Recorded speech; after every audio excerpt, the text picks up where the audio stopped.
Kohli is just a zero friends. Just zero friends. இந்த video ஸ்டார்டிங்ல எப்படி வரும்னா அந்த பாட்டு வரும், கோழி முட்டைன்னு கிண்டல் பண்ண கூடாது, முட்டைக்கு மேல முட்டையை வசான்ற மாதிரி 2 duck out friends. 2 duck outs. பாக்குறேன் போட்டு இதுக்கு விளையாடாம இருந்திருக்கலாமே. 2 duck out. Harshit Rana was perfect friends. 2வது மேட்ச்ல அவன் இல்லைன்னா ரன்னே வந்திருக்காது. ரெய்னா பாகிஸ்தானோட 2011 ஆடின இன்னிங்ஸா பார்த்த மாதிரி இருந்துச்சு எனக்கு. அது ஒரு 36 ரன்ஸ் ஆட் அந்த மாதிரி ஆடி கொடுத்துட்டு போயிருந்தான். விராட் கோலி என்ன பண்ணான்? ஒண்ணுமே பண்ணலையே. ஜஸ்ட் ஒரு ஒரு இந்த மேட்ச்ல 8 பால், அந்த மேட்ச்ல 4 பால், 12 பால், 2 ஓவர் சாப்பிட்டு இருக்கான் ஃப்ரெண்ட்ஸ். 2 ஓவர்ல 2 மேட்ச்ல சேர்த்து. சொல்லுங்க, பேசுங்க நவீன், பேசுங்க. ஏன் இப்படி உட்காந்து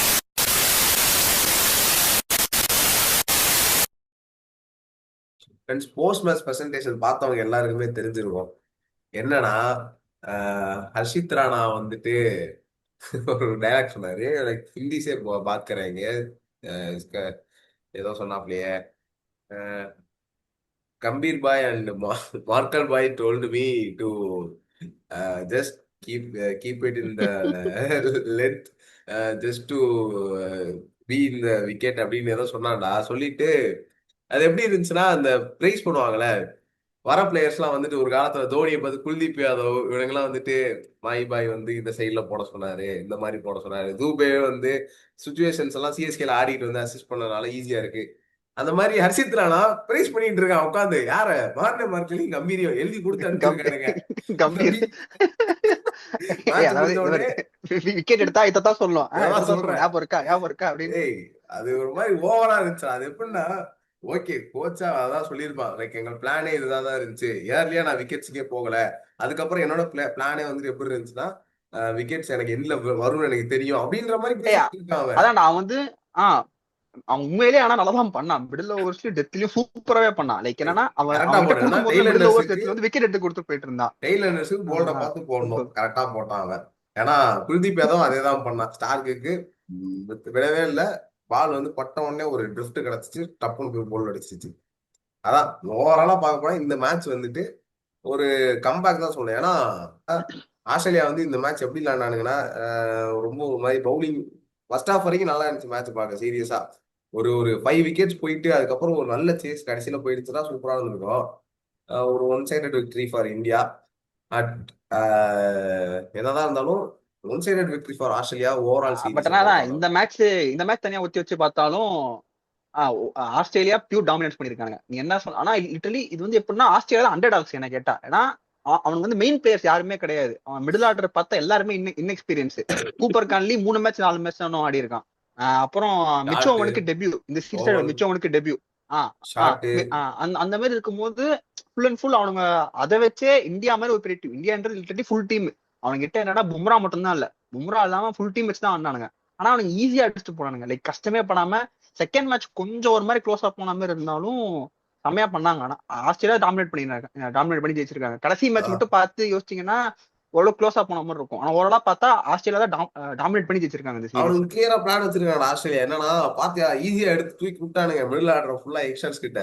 அவனுங்க என்ன இந்த மேட்ச்ல வந்துட்டு மிடில் ஆர்டர்ல ப்ராப்ளம் தெரிஞ்சுச்சு. ஏன்னா 4 விக்கெட் அவனுங்க பெருசா பண்ணல. ஆனா கனலி வந்து அதான் அவன் கொஞ்சம் ஏன் எட்டு அவன் சூப்பரா போயிருக்கலாம். ஆடுறான்டா கூப்பர் கான்லியா.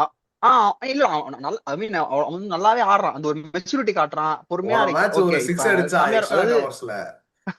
அது ஒரு பர்ஃபெக்ட் ஷாட்டா. பயங்கரமா இருக்கும். அப்படியே எப்படி சொல்றது, ஸ்டாண்ட்ஸ் பாக்குறேன். பிளாட் பேட்ல 6 அடிச்சு அந்த எக்ஸ்ட்ரா கவர்ஸ் மேல ஈஸியா அடிச்சிடலாம் நின்ன இடத்துல இருந்து. தலைவன் ஸ்ட்ரைட் பேட் போடுறான் எக்ஸ்ட்ரா கவர்ஸ் மேல. ஏய், சரியான ஷாட் கைஸ். பொய்யெல்லாம் சொல்ல வரல. அந்த டுப்ளாயின்னு ஒருத்தர் இருப்பான், SIT20 நீங்க பாத்துருந்தீங்கன்னா தெரிஞ்சிருக்கும். அவனும் அதே மாதிரிதான். ஒரு சேம் கைண்ட் ஆஃப் பேட்டிங் தான். என்னை கேட்டா சூப்பரா இருந்துச்சு அவன் பேட்டிங் பாக்குறதுக்கு. லெஃப்ட் ஹேண்டர்ஸ் வந்துட்டு பாக்குறதுக்கு அழகா இருக்கும். அது முக்கியமா அந்த 2015-12 அந்த அந்த கேப்ல பாத்தீங்கன்னா ஸ்ரீலங்கால வந்து ஸ்கொயர் கட் வந்து, தம்பி தூங்குறீங்களா நைட்டு 12 மணிக்கு போய் எந்திரிக்க, ஸ்கொயர் கட் ஆடுங்க பாப்போம் அப்படின்னா டப்புன்னு ஸ்கொயர் அடிப்பானுங்க. கேட்டானுங்க. அது நல்லா இருக்கும். அது பாக்குறதுக்கே சூப்பரா இருக்கும். எல்லாருமே திருமானே, சகக்காரா, லெஃப்ட் ஹேண்டர்ஸ் எல்லாருமே அந்த இதுல சூப்பர். குசல் பெரேரா எல்லாருமே சூப்பரா அடிப்பானுங்க அந்த சைடு. அந்த மாதிரி இருந்துச்சு. இப்ப பேட்டிங்கே வந்துட்டு ஃபுல்லா லெஃப்ட் ஹேண்டர்ஸாவும் இருக்கானுங்க. பழைய ஆஸ்திரேலியாவை பாக்குற மாதிரி இருக்கு. ஒரு பிலிப் ஹியூஜஸ், ஒரு வார்னர், ஒரு ஹெய்டன், ஃபுல்லா அப்படியே லெஃப்ட் ஹேண்டர்ஸா வந்துட்டு இருந்தானுங்க. ஜான்சன், ஸ்டார்க்கு, நிறைய லெஃப்ட் ஹேண்டர்ஸை பார்க்க முடியுது ஆஸ்திரேலியன் ஸ்குவாட்ல. அவனுங்க இப்போதைக்கு அவனுக்கு 2027க்கு அவங்க கரெக்டா ஃபியூச்சர் பில்ட் பண்ணிட்டு தான் போயிட்டு இருக்கானுங்க. நம்ம தான் இன்னும் பழைய ஸ்டாக்காவே வச்சு ஓட்டிட்டு இருக்கோம். ஓகே அடிச்சிட்டானுங்க கடைசி மேட்ச்ல என்னவோ, கடைசி மேட்ச்ல என்னதான் அடிச்சாலும் பட் ஸ்டில் ஒரு கொஸ்டின் மார்க் தான் வச்சுக்கோங்களேன். ஏன்னா எப்படி சொல்றது, உங்ககிட்ட இவங்க 2027 வேர்ல்டு கப்பை நீங்க ஆடலாம், பட் இருந்தாலும் ஒரு மூவ் ஆன் பண்ணணும் ஒரு கட்டத்துக்கு மேல. அது தெரியல, இந்த சீரியஸ் தப்பிச்சிட்டாங்க, ஆனா கண்டிப்பா ஏதாவது ஒரு சீரியஸ் அடி வாங்குவாங்க. சொல்றேன் 2027 ஆஸ்திரேலியா சும்மா நார்மலா தான் விளையாடுவானுங்க வேர்ல்டு கப்பை, அடிக்கணும்லாம் பார்க்க மாட்டானுங்க. ஸோ ஆனாலும் குவாலிஃபை ஆயிடுவானுங்க. சரிங்களா. ஆனா அதுக்குன்னு 31 விட்டுறாதீங்க. ஏன்னா 15 ஆஸ்திரேலியா, 2007 ஆஸ்திரேலியா, 15 ஆஸ்திரேலியா, 23 ஆஸ்திரேலியா, அவனுக்கு எப்படின்னா ஒரு வருஷம் ஒரு வருஷம் விட்டு விட்டு கப் அடிச்சுட்டு இருக்கானுங்க. அதனால அவனுங்க உண்மையிலேயே ஃபியூச்சரா தான் யோசிக்கிறானுங்கடா. ஒரு 8 வருஷம் தான் கேப், அதுக்குள்ள ஒரு வேர்ல்டு கப் 51 வேர்ல்டு கப்பாவது ஜெயிச்சிடணும்னு பாக்குறானுங்க அவனுங்க டீம் பொறுத்த அளவுக்கு. ஆனா நம்ம வந்துட்டு என்னன்னா இன்னமும் பாரு சாம்பியன்ஸ் ட்ராஃபி, ஏசியா கப்புன்ட்டு அதோட வேல்யூ குறைஞ்சு ஆனா போச்சு. அவனுக்கு ஆஸ்திரேலியா டீம் பார்த்த அப்படின்னா அவனுக்கு ஃபாஸ்ட் போலிங் இன்னும் பெருசா இன்னும் வரலடா பின்னாடி.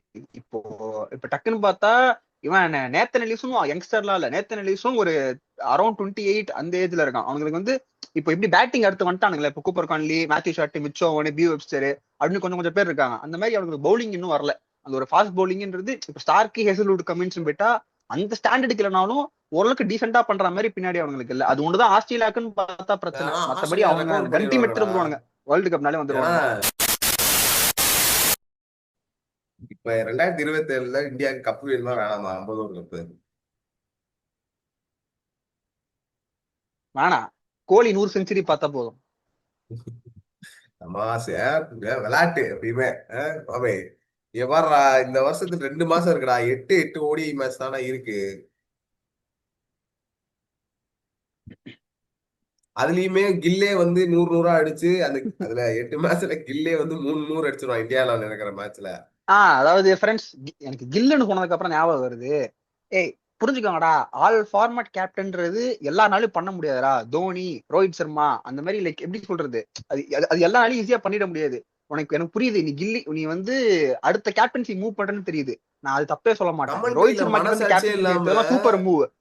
ஆனா நீ கில்லி கிட்ட கொடுக்கறது போல வேற ஒரு ஷேர் கிட்டயோ இல்லைன்னா அடுத்த வர ஓரளவுக்கு ஒருத்தர்கிட்ட கொடுத்துருக்கலாம். ஏன்னா அவனால அது எப்படி சொல்றது, அது தெரியல. அவனால பண்ண முடியுமா? 3 ஃபார்ம் எதுக்கு அத்தனை ஃபார்மேட் ஒருத்தனே கேப்டன் அவனாலாம் பண்ண வச்சிருக்கீங்க முடியும் எனக்கு ஃப்ரெண்ட்ஸ். தெரியல. ஆனா ஜிடிஏ குவாலிஃபை பண்ண வச்சிருக்கான், நல்லா தான் பண்ணியிருக்கான். முதல் கேப்டன்சி ஏய் ஏய் டெபியூலயே ஏய் ஏய் ஏய் டெபியூ புரிஞ்சுக்கடா. இதுல ஏய் இங்கிலாந்துல இது போய் ரெண்டாவது டிராப் பண்ண சீசனு, வச்சிருக்கான். ரெண்டாவது சீசன். டெபியூல முதல் சீசன் அவன் அடி வாங்கினான். இங்கிலாந்துல ரெண்டாவது இங்கிலாந்துல டிராப் பண்ண வச்சிருக்கான் டீம் இந்தியாவை. போன சீரீஸ் நடந்துச்சு, வெஸ்ட் இண்டீஸ்ல கேப்டன்சி பண்ணி டெஸ்ட்ல ஜெயிச்சிட்டோம். எல்லாமே நல்லா தான் பண்றான் அவன். ரொட்டேஷன்லாம் நான் போய் சொல்ல மாட்டேன். இவனுங்க ஏய் என்னன்னா அதான்டா நான் ஸ்ரேயஸ் சொல்றது. ஐயர் ஸ்ரேயஸ் ஏய் ஐயர் அவன் வந்து ஒரு ஃபார்மேட்டுக்கு வச்சுக்கடா அவனை. நீ ஓகே கில்லு நல்லா பண்றான்னு வச்சுக்கோ, அவன் டெஸ்ட் மட்டும் கேப்டன் வச்சுக்கோன்றேன். நீ ஓடிக்கு வேற கேப்டன் போடு, ஒரு ஃபார்மேட் ஒரு கேப்டன் போடு. ஆஸ்திரேலியா இங்கிலாந்து தானே பண்றாங்க. நீ வந்து லைக் இப்போ தோனி, ரோஹித் சர்மா அந்த மாதிரி இருந்தாங்க. ஏய் அதனால வந்து தோனியா நான் அப்படி இப்ப வர கேப்பபிலிட்டி கேப்டனையும் கிடையாதுடா. அப்படிதான் அப்போ வச்சிருப்பேன். நீ தோனிட்டே கொடுத்தானு அதே 26 வயசுல தான் கொடுத்தானுங்க. அப்ப தோனியே 2 வருஷத்துக்கு எவனுமே நம்பல. சச்சின் ஃபேன்ஸ் எல்லாம் பேஷ் பண்ணிட்டு இருந்தானுங்க தோனியா. தோனி என்ன அவ்வளவு பெரிய கேப்டனாடா, ஏதோ லக்ல அடிச்சுட்டான் வேர்ல்டு கப்பு, T20 வேர்ல்டு கப்புன்னு இருந்தானுங்க. அப்படிதான் சொல்லுவானுங்க அவனுங்க. இப்ப யாருக்கு தெரியும்டா ஃபியூச்சர்ல தோனியோட பெரிய கேப்டனா வருவான் இன்னும் 10 வருஷம் கழிச்சு. இல்லு 3 ஃபார்மட்லயும் சொல்ல முடியாது. ஏய் நீ ஒரு அவன் வரலான்டா, நான் வரமாட்டான்னு சொல்ல வரல. பட் ஆனா எனக்கு இப்ப கரண்ட் கரண்ட் இதுல பாத்துற அப்படி போறதை விட அவன் மேல அவ்வளோ புஷ் பண்றதை விட சிம்பிளா வச்சுக்கலாம்னு சொல்ல வரேன். நான் நீ அதான். நான் கில்லு வரமாட்டான்னு சொல்ல வரல. கில்லு வரலாம் மேபி. நீ சொன்ன கில் வந்து மாதிரி இந்த தோனியோட பெஸ்ட். ம் ம் ம் பிரெட்லெஸ்ஸா போடா. இவன் வந்து விராட் கோலி மாதிரியோ சச்சின் மாதிரியோ வந்துட்டு எனக்கு கேப்டன்சி ஒண்ணே அவன் பேக் ஃபுட்டுக்கு போல, அவன் இது பண்ணல.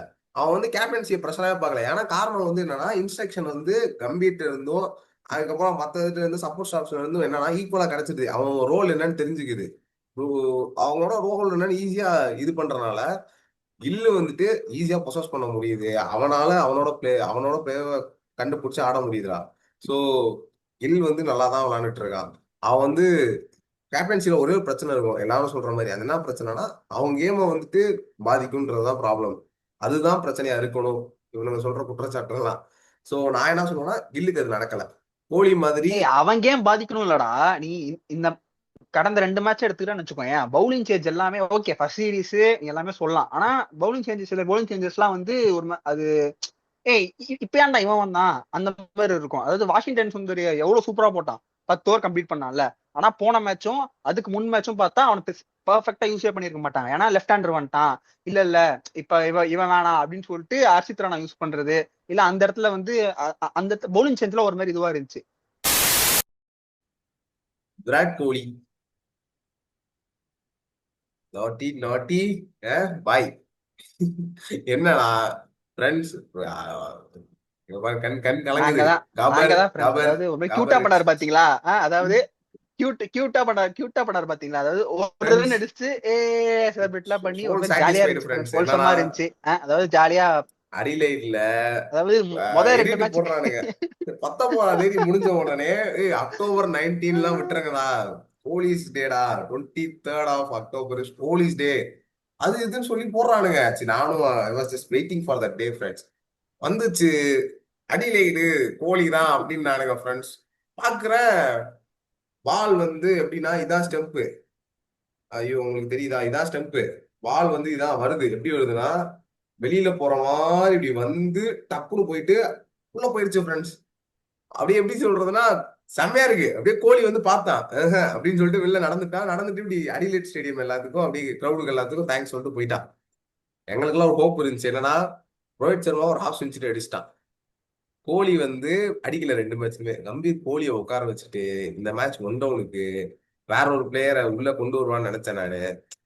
அப்படி பண்ணியிருந்தான்னு வச்சுக்கோங்களேன், அப்சல்யூட் சீமா ஃப்ரெண்ட்ஸ், செம்மையா இருந்திருக்கும். இந்தியன் கிரிக்கெட்ல 2027 யாரு வேர்ல்டு கப் அடி போறான்னு கேட்டிருந்தா இந்தியா தான் இருப்பேன். ஆனா அதை பண்ணல, பண்ணிருக்கணும்ல, பண்ணாம விட்டாங்க ஃப்ரெண்ட்ஸ். ஸோ கஷ்டம் தான் ஃப்ரெண்ட்ஸ். ஆனா அது நல்லாவே தெரிஞ்சுதுடா. அதாவது மேட்ச் பிராக்டிஸ் இல்லாம இருந்தது தெரியவே தெரிஞ்சு. ஏன்னா ரோஹித் சர்மாக்கும் சரி கோலிக்கும் சரி அவங்க 2 பேருக்குமே மேட்சா டச் இருந்திருக்காது. 2 பேருமே மேட்ச் ஐயா தடவிருப்பாங்க. ஐயா, ஓகேவா? தோனி 2வது மேட்ச் தோனி தோனி ஐயா. ரோஹித் சர்மா ஓரளவுக்கு மேனேஜ் பண்ணி ஆடி இருப்பான். ஆனா ஆனா கோலி வந்து அது அவுட் இருப்பான். சோ என்ன தெரியுது அப்படின்னா, மேட்ச் ரெகுலர் ஆடிட்டு இருந்து நீ ஓடி ஆடுறதுக்கும், நீ ஒரு 4-5 மாசம் கிரிக்கெட்டே ஆடாம நீ எவ்வளவு பெரிய பிளேயரா இருந்தாலும் சரி, நீ 10,000 மேல ஓடி ரன்ஸ் வச்சிருக்க, அத்தனை செஞ்சுரி வச்சிருந்தாலும் சரி, மேட்ச் பிராக்டிஸ்ன்றது ரொம்ப ரொம்ப முக்கியம். டொமஸ்டிக் ஆடணும், லைக் முடிஞ்ச வரைக்கும் நீ கிரிக்கெட் ஆடிக்கிட்டே இருக்கணும் அப்படின்றது தெளிவா தெரியுது. அதாவது ஃப்ரெண்ட்ஸ், ஜஸ்ட் பிகாஸ் அவங்க 2 பேரும் எப்படின்னா 2027 ஆடணும் அப்படின்னா இந்த மாதிரி மேட்ச் பிராக்டிஸ் வேணும் கண்டிப்பா. கோலி ஃபேன்ஸுக்கெல்லாம் இப்போ புரிஞ்சிருக்கும்னு நினைக்கிறேன். என்னன்னா how to feel to become to being an MSD ஃபேன்ரா. ஏன்னா எவ்வளவு கஷ்டம் தெரியுமாடா. ஒரு வருஷம்டா பேட்டர் வேலை தொடாம விவசாயம் பார்த்துக்கிட்டு, எங்காவது எல்லா ஊருக்கு சுத்தி பார்த்துக்கிட்டு வந்து அது ஐபிஎல்ல வரப்போ அவுட் ஆகுறாங்க. மீம்லாம் பாக்குறேன் friends. It's it's it's morning 9 AM and after that 1 wicket I am seeing my ஏதோ போட்டிருந்தான் விராட் கோலியை போட்டுட்டு விக்கெட் விடணும்னு வேண்டிட்டு இருக்கானுங்க விராட் கோலி ஃபேன்ஸ் எல்லாம். அப்புறம் எங்களை பார்த்து டாக்ஸிக்கு ஜடேஜா விக்கெட் போறதுக்கு சிரிக்கிறோம் அப்படின்லாம் போட்டது நீங்க தானே. நாங்க டாக்ஸிக்னா அப்ப நீங்க யாரா? நீங்க யாரு? நீங்களும் டாக்ஸிக் தான்டா. ஏன்னா கில்லு விக்கெட் ரோக்கோ பாக்கணுமா, கில்லு விக்கெட் விழுகணுமா? இவனுங்க நான் டாக்ஸிக்னா ஜடேஜா விக்கெட் போனதுக்கு சந்தோஷப்பட்டோம். ஏடா நான் தோனி வரதுக்கு கத்துறேன்டா. தோனி வரதுக்கு கத்துறதுக்கு நீ வந்து ஜடேஜா விக்கெட் போயிடுச்சு டாக்ஸிக்கா இருக்கீங்க அப்படின்னா, கில்லு விக்கெட் போகணும்னு ஆசைப்பட்ட நீங்களும் டாக்ஸிக் தானடா. டாக்ஸிக்கா இல்லையா? உங்களுக்கு வலிக்குதா? வலிக்குதா? இப்ப வலிக்குதா? ஆமாடா டாக்ஸி தான்டா. ஆமாடா டாக்ஸி தான்டா. ஏடா அதாவது ஃப்ரெண்ட்ஸ் இவனுங்களுக்கு வந்தாதான் ரத்தம் ஃப்ரெண்ட்ஸ். அதாவது நான் எங்களுக்கு வந்தா என்ன தக்காளி சட்னியாடா. எங்களுக்கும் அப்படிதான் இருந்துச்சு. நாங்களும் தோனியை பாக்குறப்போ இவ்வளவு நாள் கழிச்சு அவரை பாக்குறோம் ஸ்கிரீன்ல, தோனி வந்தா அது ஒரு நான் சின்ன வயசுல இருந்து பார்த்தனால ஜாலியா இருக்கும் அவரை பாக்குறப்போ அப்படின்னு தான் எங்களுக்கும் ஆசையா இருக்கும். அதை விட்டுட்டு நீங்க எல்லாம் டாக்ஸிக் தோனி வர்றதுக்காக மட்டும் கத்துறீங்க. உங்களால மட்டும் என்ன, நல்லாவே விளாட்லையே, வந்தாரு இவ்வளவு நாள் கழிச்சு பாத்தீங்க கேவலமா தான் விளாண்டாரு. பும்ரா வந்துட்டு அஷித் ராணாவை ரீப்ளேஸ் பண்ணுவானா இல்ல ஹர்ஷ்தீப்பை ரீப்ளேஸ் பண்ணுவானா? இவ்வளவுதான் கேக்குறேன். அது ஒரு நல்ல கேள்வி. ஆனா என்ன கேட்டா சிரா சிராஜ் மேல தான் கை வைப்பானுங்கன்னு நினைக்கிறேன். ஏன்னா சிராஜ் ஹர்ஷ்தீப் வாய்ப்பு சிங் லெஃப்ட் ஹேண்டர் சொல்லிட்டு தப்பிச்சிருவான். இல்லடா, அதாவது நீ பாரு, அதாவது ஹர்ஷ்தீப் சிங் லெஃப்ட் ஹேண்டர்ன்ற ஒரு இதுல தப்பிச்சிருவான். அசித் ராணா பும்ரான்றது ராணா பும்ரா ஆட வச்சிருவான். அசித் ராணா கோட்டால தப்பிச்சுக்கலாம். ஹர்ஷித் ராணா ஆட வச்சிருவாடா. ஏன்னா நல்லா இப்ப இப்ப இந்த 3 மேட்ச்ல எல்லா மேட்சும் விக்கெட் எடுத்தது, சூப்பரா போட்டது, அவன் நல்லா பண்ணான். ஹர்ஷித் ராணா கிட்ட பேஸ் இருக்கு. அவன் தான் மிடில் ஓவர்ஸ்ல ஒரு ஒரு ஆமா, ஓரளவு பேஸ் நல்லா பேஸ் போடுறான். சொல்றது. 144 142 பேஸ் போடுறான். பேஸ் போடுறான். ஆனா சிராஜ் கிட்ட இருந்து சோ ஒன்னால அதை இப்ப நீ எக்ஸ்ட்ராக்ட் பண்ண முடியாது. அதுதான் நீ இப்ப ரோஹித் சர்மா சொன்ன மாதிரிதான், சிராஜ்னால பழைய ஓல்டு பால் எல்லாம் போட முடியாது. அவன் நியூ ஸ்டோரி போட்டிருப்பான் ஃப்ரெண்ட்ஸ். அவன் என்ன பண்றான், ஓல்டு பால் நியூ பால் பக்கத்துல வச்சு ஸ்டோரி போட்டிருப்பான் ஃப்ரெண்ட்ஸ். அவன் அதான் அதுக்கப்புறம் என்ன கொடுத்திருப்பான்னா, ஓல்டு பால்ல சிராஜ் எபிஷியன்டா இல்லன்னு சொல்லியிருப்பான். சரியா? எஃபெக்டிவா இல்ல அப்படின்னு ஆனா சொல்லியிருப்பான். ஃபர்ஸ்ட் ஸ்பெல்லுக்குள்ள கொண்டு வந்து 27வது ஓவர்லன்னு 2027 23 வேர்ல்டு கப் ஃபைனல்ல போட்டிருப்பானுங்க. அதான் அவன் என்னன்னா, ஏன்னா அவன் தான் ஓல்டு பால் எபிஷியன்டா இல்லன்னு தெரியுது. அதுக்கப்புறம் இது நல்லா இருக்கும். மரத்துக்கு கீழே அதுக்கப்புறம் உட்காந்து தான் அதுக்கப்புறம் ஐபிஎல் நடந்திருக்குமா, ஐபிஎல் வந்து தூக்கிருப்பான் ஃப்ரெண்ட்ஸ். அதாவது பாப் ஆஃப் ஆப்ஷன் படிச்சிருப்பான் சிராஜ். அதாவது வா வா என்னையா பேசுற அப்படின்னு சொல்லி நியூ பால் எடுத்து காட்டுறேன் பாரு அப்படின்னு சொல்லி ரோஹித் சர்மா விக்கெட் நல்லா எடுத்திருப்பான். அது மாதிரி இருந்திருக்கும். செமையா இருக்கும். எடுத்துட்டு அவன் அவனோட ஷூ செலிப்ரேஷன் எல்லாம் பண்ணிருப்பான். அது மாதிரி ஜாலியா இருந்துச்சு. கமெண்ட்ரியில ஒண்ணு சொல்ல மாட்டேன். என்னன்னா தமிழ் கமெண்ட்ரியில ஒண்ணு சொன்னானுங்க. ஏங்க, கில்லுக்கு பதிலா ஜெய்ஸ்வாலை இன்க்ளூட் பண்ணிட்டு ரோஹித்தையும் ஜெய்ஸ்வாலையும் ஓப்பனிங் ஆட வச்சுட்டு ஒன்ல கோலியை போட்டா எப்படின்னு எப்படி புரியல. கில்லு கேப்டன்ரா, அந்த அளவு தூக்கிட்டு ரோஹித் வந்து பர்ஃபெக்டா இருக்காரு 2027 வேர்ல்டு கப்புக்கு, அவரை போட போறீங்க. அஹ் அதனாலே சேவாக மாதிரி பேட்ல பட்டாலே ரிவ்யூ கேட்டுட்டு இருக்கான். அவன்கிட்ட போய் என்னடா பேசுவ? ஏண்டா இவன் உட்காந்து ஓடிட்டு இருப்பானா ஜெய்ஸ்வால் கூட? ஆல்ரெடி கோலி இறங்கி விட்டதுக்கே 4வது மேட்ச் ஆஃப் பிஜிடில என்ன பண்ணான்னு தெரியுமில, 89ல இருந்தவனா அவுட் ஆக்கி விட்டான், ரன் அவுட் ஆக்கி விட்டான் கோலி. அஹ் ரோஹித் சர்மா கூட ஜெய்ஸ்வால ஓட விட்டா ஸ்டே அப்படின்மா, பாதி கிரௌண்ட் தாண்டவனே ஜெய்ஸ்வால் இப்படியே பார்க்க வேண்டியதுதான். எதுவுமே பண்ண முடியாது. நீ இதுல கில்லையும் ஜெய்ஸ்வாலையும் போக சொன்னா ஒரு நல்ல ஒரு இது இருக்கு உனக்கு. நான் ஃபிட்னஸை பத்தி பேச விரும்பல இந்த இடத்துல, ஃபியூச்சரை பத்தி யோசிக்கிறேன். ஆஸ்திரேலியா கண் கூட காமிச்சிட்டான், ஃபியூச்சர்னா அப்படிதான் இருக்கணும், யங்ஸ்டர்ஸை உள்ள கொண்டு வரணும் டீம் ஃபுல்லான்ட்டு. இன்னமும் நீ உட்காந்துட்டு கோலி ரோஹித்னு சொம்பு தூக்கிட்டு இருக்க கூடாது, அனுப்பிச்சு விட்டுறணும். ஏய் டி ஏய் டுவெண்ட்டி பேசுனதே பேசுறடா. பேசுனதே கோலியன் பேசுறடா. கோலியும் ரோஹித் சர்மா பேசுனதே வெளில போண்டா, பேசுறடா. டீமை விட்டு வெளில bonda. Leave my beautiful India please. முடிஞ்சா அயர்லாந்துக்கு போய் கப் வாங்கி கொடுங்க ரெண்டு பேரும். அயர்லாந்து தான் ஸ்ட்ரகிள் பண்ணிட்டு இருக்கானுங்க, பல வருஷமா குவாலிஃபை ஆகிறானுங்க, போயிடுறானுங்க அசோசியேட்ஸ்ல இருந்து.